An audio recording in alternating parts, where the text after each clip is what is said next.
Asilimia kubwa ya vitu mbalimbali ambavyo hutokea katika maisha ya mwanadamu huwa vinafanyiwa maandalizi, aidha kwa kujua ama kwa kutokujua. Vipo baadhi ya vitendo ambavyo mwanadamu akianza kuvifanya katika maisha yake vinaweza vikapelekea akawa miongoni mwa wanadamu ambao wataishi maisha marefu katika uso wa dunia. Lakini vipo baadhi ya vitu ambavyo mwanadamu akianza kuvifanya maishani mwake ni vitu ambavyo vinaweza kuyafupisha maisha yake, na mara nyingi siku ambayo mwanadamu atafanya maamuzi ya kuanza kuvifanya vitu hivyo ni siku ambayo anakuwa ameanza kufanya maandalizi ya kifo chake cha mapema bila yeye mwenyewe kujua.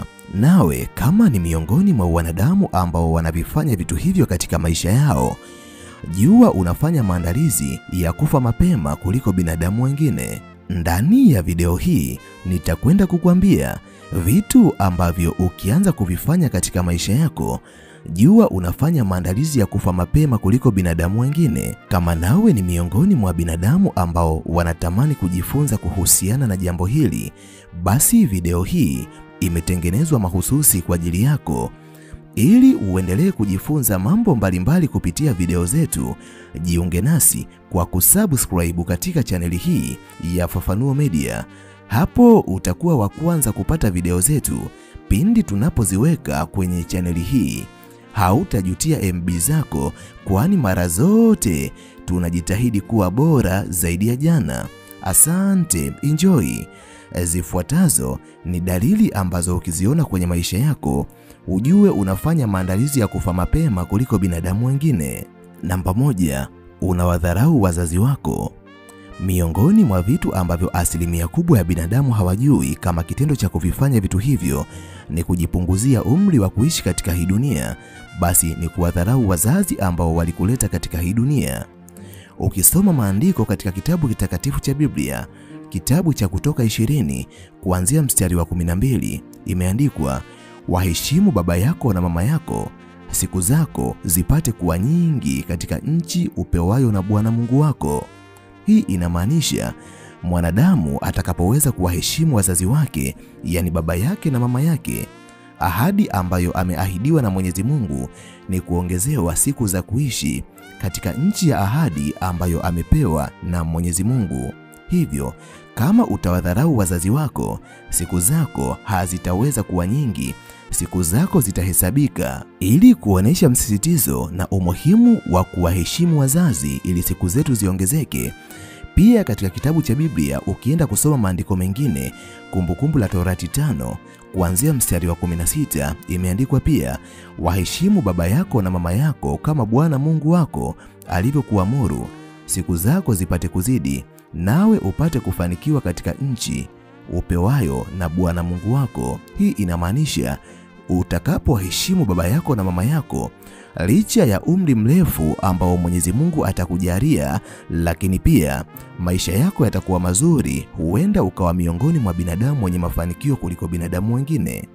Asilimia kubwa ya binadamu wenye heshima kwa wazazi wao wanaweza kutimiziwa ahadi hii na Mwenyezi Mungu kuliko binadamu wasiokuwa na heshima kwa wazazi wao. Kama wewe ni miongoni mwa binadamu ambao wanawadharau wazazi wao, jiandae, maisha yako yatakuwa mafupi katika uso wa dunia. Ninakushauri, badilika kuanzia leo, Mwenyezi Mungu atakusamehe na atakupokea. Namba 2, kutembea na mke au na mume wa mtu mwingine. Tupo katika ulimwengu ambao asilimia kubwa ya binadamu wamepoteza uaminifu katika ndoa zao, na inaonekana ni ujanja kutembea na mwanamke au mwanaume ambaye yupo katika ndoa na mtu mwingine. Jambo ambalo unatakiwa kulijua na kuliweka akilini, kama nawe ni miongoni mwa binadamu wa kundi hili, ujue unafanya kitu ambacho unalazimisha maisha yako yawe mafupi kuliko binadamu wengine. Unadhani siku mwanaume au mwanamke wa mtu ambaye unatembea naye atakapogundua unafanya usaliti na mtu wake, ni kitu gani ambacho atakifanya juu yako? Kila itwapo leo tumekuwa tukisikia habari mbalimbali ambazo zinahusianishwa na vifo vya watu ambao wameuliwa baada ya kufumaniwa na watu ambao wapo katika maisha ya ndoa na watu wengine. Unapoingia kwenye mahusiano na mke wa mtu au mume wa mtu, inawezekana pia Mtu wake asikuataki physical, bali ataenda kufanya vitu mbalimbali ikiwepo njia za kishirikina, na ataweza kukudhibiti. Atakuweka kwenye vifungo vya kichawi, au wakati mwingine atayamaliza maisha yako. Hivyo ninatamani ujue kuanzia leo, kitendo cha kutembea na mtu ambaye yupo katika ndoa na mtu mwingine ni hatari sana kuliko hata unavyofikiria, na ni kitendo ambacho unakifanya kama namna mojawapo ya kuyafupisha maisha yako bila wewe mwenyewe kujua. Ninakushauri acha kuanzia leo. Namba 3, tabia ya wizi. Miongoni mwa tabia ambazo zimekuwa zikikatisha maisha ya watu wengi kabla ya umri wao ni tabia ya wizi. Katika miji ambayo tunaishi katika ulimwengu wa leo, ikipita siku haujapata habari kuna mwizi amechomwa moto, hiyo siku huwa ni njema sana, kwani matukio ya watu kuiba, kukamatwa na kuuliwa na wananchi wenye hasira kali yamekuwa yakikithiri kila iitwapo leo. Hebu fikiria, inawezekana katika kipindi chako chote cha maisha umekuwa ukifanya tabia hii, haujawahi kukamatwa. Pengine hata pale ulipokamatwa, walikukamata wananchi wenye huruma wakakusamehe. Uliposamehewa, haukugundua kuwa ni Mungu alikupa nafasi nyingine ya kubadilika, kwani wengi walipokamatwa kama wewe walichomwa moto kama si kupigwa mawe mpaka wakapoteza maisha. Hivyo kitendo cha kuendekeza tabia ya wizi katika maisha yako ni ishara mojawapo kuwa unafanya maandalizi ya kufa mapema kuliko binadamu wengine.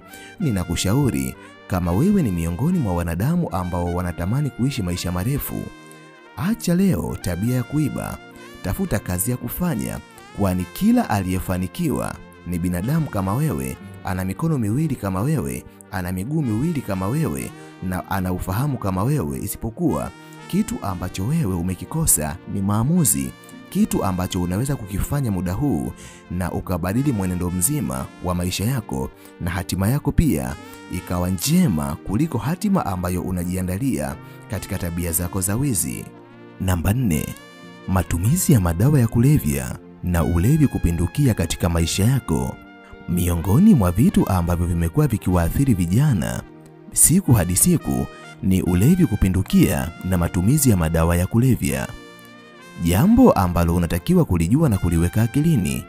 Kila mwanadamu anapokuwa analewa pombe, afya yake inadhoroteka, lakini pia wanadamu wanapotumia madawa ya kulevya, si afya tu, bali hata akili zao hudhorota kuliko binadamu wasiotumia vitu hivyo. Kadri afya yako inavyozidi kudhoroteka, ndivyo unavyojiweka katika hatari ya kupoteza maisha ukiwa na umri mdogo kuliko binadamu wengine. Ninakushauri, kama nawe ni miongoni mwa binadamu ambao tayari wamekuwa waraibu wa matumizi ya madawa ya kulevya na ulevi kupindukia, bado haujachelewa. Unaweza kujiepusha katika wimbi hilo. Washirikishe watu ambao unawaamini, lakini fanya maamuzi ya dhati kutoka ndani kabisa ya moyo wako kuwa mimi nahitaji kubadilika. Utakapotengeneza mtazamo huo kutoka ndani ya moyo wako, hakuna jambo ambalo litashindikana katika maisha yako. Haijalishi umefanya mitindo hiyo kwa miaka mingapi, bado unaweza kubadilika. Na kitendo cha kufanya maamuzi na kubadilika, basi unakuwa umetangaza vita na kifo chako cha mapema. Ninajua kila mwanadamu siku moja atakufa, lakini kifo cha mapema tusikikubali kije kiurahisi katika maisha yetu, kwa sababu si kila kifo ambacho kinatokea maishani mwetu basi ni Mwenyezi Mungu ametaka tufe. Wakati mwingine matendo ambayo tunayafanya yanalazimisha tuyakatishe maisha yetu kabla ya wakati ambao tulitakiwa kupotea katika uso wa dunia. Namba 5, tabia ya uzinzi. Asilimia kubwa ya binadamu wanaendekeza uzinzi katika maisha yao, wakizani ni mtindo wa kisasa wa maisha, na wanawaona watu wasiokuwa wazinzi katika maisha yao kama watu waliopitwa na wakati. Jambo ambalo binadamu hawa hawalijui ni kuwa kitendo cha kuendekeza uzinzi katika maisha yako kinaweza kuyafupisha maisha yako, kwani katika tabia hiyo utajizawadia maradhi mbalimbali ambayo kwa namna moja au nyingine yanaweza kuondoa uhai wako muda wowote. Mimi kwa leo ninaomba niishie hapa. Ninahitimisha nikiamini kuna jambo kubwa ambalo umejifunza kupitia video hii. Nikutakie wakati mwema na nimalize nikisema nawapenda sana sana zaidi ya sana. Tukutane tena katika video ijayo. Asante, bye.